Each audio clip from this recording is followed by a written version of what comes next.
Hello, welcome back to my channel, or welcome if you are new here. My name is Kate, and I love books.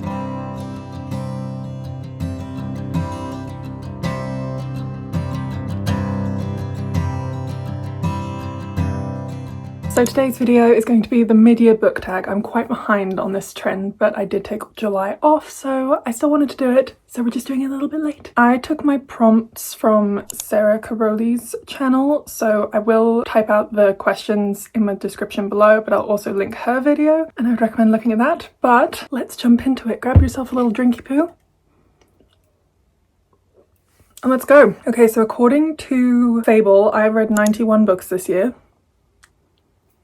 And let's jump into the questions. Okay, first question is best book you've read in 2025. This is actually my most recent read, and I do feel like it might be a little bit of a habit, but I did just read The Nightingale by Kristen Hanna. If you've been here for a while, you know that The Women by Kristen Hanna was my top pick favourite book from last year, but right now this one is holding the title. I sobbed. And I was kind of anticipating that I would get upset, but then there was a little bit where I got a little bit emotional about the last 100 pages, and I was like, oh, maybe that's it. No, the last 30 pages destroyed me. So this book, this is the 10th anniversary special edition with nice sprayed edges and beautiful artwork on the inside. This is about two sisters during the French occupation during World War II. They're both going through very different things. We have a sort of survival story of the horrors that were just sort of the baseline of the time, and then we have the more sort of risky behavior, and this was beautiful. There's also there are a few sort of dotted chapters in first person in the future, so one of the sisters, we don't know which one, is reflecting on the time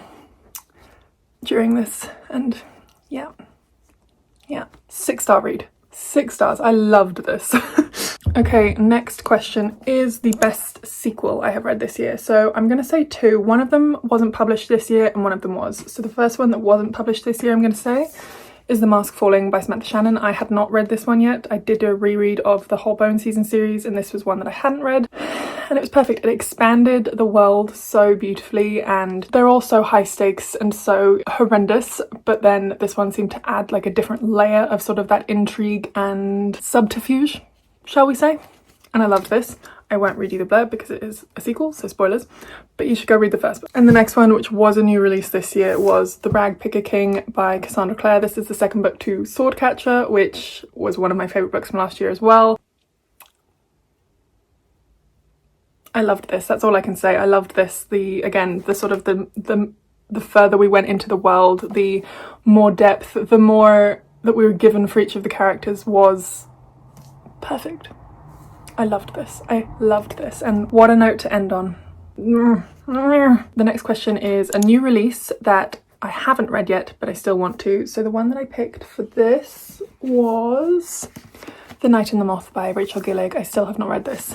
Let's read the blurb together. Sybil Delling has spent 9 years dreaming of having no dreams at all. Like the other foundling girls who traded a decade of service for a home in the great cathedral, Sybil is a diviner. In her dreams, she receives visions from 6 unearthly figures known as the Omens. From them, she can predict terrible things before they occur. And lords and common folk alike travel across the Stonewater Kingdom's windswept moors and craggy mountains to learn their futures by her dreams. Just as she and her sister diviners near the end of their service, a mysterious knight arrives at the cathedral. Rude, heretical, and devilishly handsome, the knight Roderick has no respect for Sybil's visions. But when Sybil's fellow diviners begin to vanish, one by one, she has no choice but to seek his help in finding them.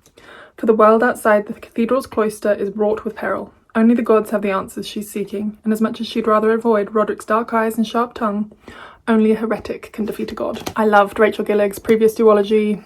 I'm ready. The next question is most anticipated release for the second half of the year. So I have 3. One of them is the 4th book in the Legacy series by Melissa K. Rurik. The other one is Among the Burning Flowers, which is I think kind of like a novella, but it's kind of a full-size novel by Samantha Shannon set in the Priory of the Orange Tree world. And then the next one is Catabasis by R.F. Kuang. Those are my top. Very excited to read those ones. Biggest surprise. Honestly, Binding 13. I saw so much hype around this, and I honestly have got to say, sometimes when there is that much hype around a book, the expectations lower and lower. And it's like the concept isn't really something that I would usually pick up. I loved this series. The Boys of Tommen has a special place in my heart. The way that Chloe Walsh writes, the events that take place, everything, the characters, what they've gone through, the trauma. I love this series. I love this series, and that was something I was not expecting. If you haven't heard of The Boys of Tommen, this is set in the 90s or early 2000s in kind of not rural but rural Ireland, but this one follows Shannon and Johnny, and Shannon is from an abusive household. Johnny is like a rugby star, and their lives as they entangle. Stunning, stunning. They finally moved these into the adult section in Canada because I was having beef with the fact that they were stored in YA, but they are now in the adult section, so I'm much more impressed with that. Newest fictional crush. See, here's the thing. I don't think I get a lot of fictional crushes anymore. When I was younger, I really did. I really liked Professor Murdoch from The Exorcism of Fairies, which I read on my Kindle. Loved that one. He was fun. And then maybe Torge from Iron and Embers, the Ashes of Thesmar series. I quite like him. I don't know. I feel like I don't have that in me as much anymore, you know? I used to love my fictional characters, and now I'm just like, okay, it's another one. Book that made me cry. Okay, well, I already mentioned The Nightingale. Sobbing. Oh. Atmosphere by Taylor Jenkins Reid. This one got me. Again, it was just sort of the last 30 pages, and I was like, ugh, ouchie. And then, did I bring it down? Okay, I didn't bring it down, but Mayflies by Andrew O'Hagan. That one also got me. That one's a really short, sort of fic lit book about friendship across years and life and death and music, and I loved it. Next question is a book that made me happy. This might be a bit of a rogue pick, but Eve by Kat Bohannon. This is non-fiction, and I don't read a whole lot of non-fiction. I do try every once in a while, but this is how the female body drove 200 million years of evolution. And the sense of peace that this brought me, and sort of understanding, comprehension, and just appreciation for the way that my body works was profound. It really impacted how I view myself and how I view women as like a physical how do I phrase this? It's like how I view women and our bodies and the kind of magic and also impressiveness and even like the behavioral anthropological driving factors between that have given us where we are now and where we can go from here, and like just a really deep appreciation, which I don't know if I could ever quantify how much this changed things for me, because I feel like as much as I live in the world that we live in, there's still such an element of disgust around the female body, which always has made me feel uncomfortable, and it's completely internalized, and like my own biases as well. Like it's our own, we grow up with that, and I feel like this really did a lot of healing for me. This healed a lot of my own, bias, I guess. I loved this book. The next one is the most beautiful book that I've bought or been given this year, and I must say, it has to be this special edition of The Poppy War, which I've actually never read the originals. It's been on my list for ages, and then I saw this one, I was like, well, now I have to. So this is the special edition with beautiful sprayed edges and stunning illustrations. And then throughout the book, there are also these beautiful illustrations. And I did read this last month, and it was incredible and brutal and wow. Wow, I can't wait to go and get the second one, which is also beautiful, because I do have the second one currently out in the special edition, not yet the third one. So I'm kind of like trying to spread it out a little bit, but I did want to pick up the second one immediately. The Poppy War is a epic high fantasy inspired by the sort of opium war in China with some magic attached, and it is a fictional world, but also, oh my word, it is brutal, and it's kind of a coming of age story for our main character Rin as she grows up in this world and trains, and we go from there and what she is capable of and what she becomes. Okay, the next question is, what books do I need to read by the end of the year? I've got Belladonna by Adeline Grace, which I'd really like to read. This is a YA fantasy, I think. I have The Road of Bones by Demi Winters, and this is a high fantasy, I think. I don't know if it's romantasy or fantasy. I'm kind of hoping, oh, it says fantasy romance. I was kind of hoping it would just be a fantasy book, but this looks like it's going to be a fantasy romance. And then the other one is the second book of Asriel. Something, I don't remember the name of it, but that's on my list for the rest of the year. How many 5 stars of 2025 so far? See, here's the thing, I'm very generous with my ratings. I think maybe too generous. I think on my Fable it says I have 25 5 stars, which If I went back and like really like reviewed them, there'd probably be less than that, and I'm not going to go through all of them because that's far too many, but I think I'm going to estimate there's maybe like 17. If I was going to go really aggressive with it, there's probably like 10. But I always just like, if a book is good and I like it, I will rate it highly. And I always feel bad rating something really low because I know that someone's put in a lot of effort. I think maybe the rating, I can get better at like being more strict and honest about my ratings, but I won't leave a negative review usually. But I am very generous and I should probably be a bit more strict, but hey ho, I like reading.